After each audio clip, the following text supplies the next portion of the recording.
Dalawa ang patay kung saan ang isa ay nahulog mula sa ikawalong palapag sa nangyaring tensyon sa isang condominium sa Tondo, sa Maynila.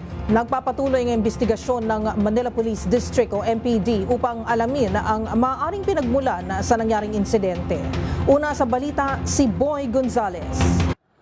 Patay ang dalawang katao sa iniimbestigang insidente sa Urbana Deca Homes sa Tondo, Maynila gabi ng Linggo.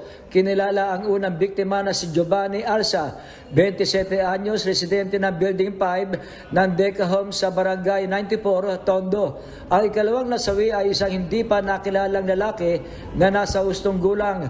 Batay sa ulat ng Manila Police District Rahabago Police Station 1, nadiskubre ang insidente dakong alas 9 ng gabi sa ground floor at ikawalong palapag ng Building 2 ng Urbana Deca Homes.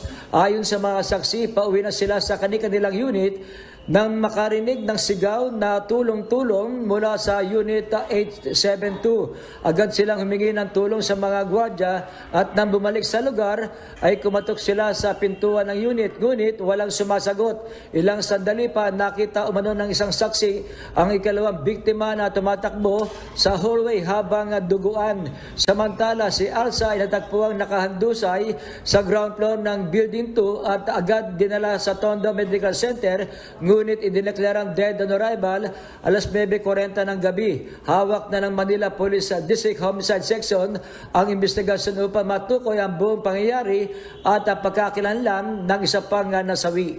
Para sa MBC TV Network News, ito si Boy Gonzales, una sa Pilipinas, una sa Pilipino.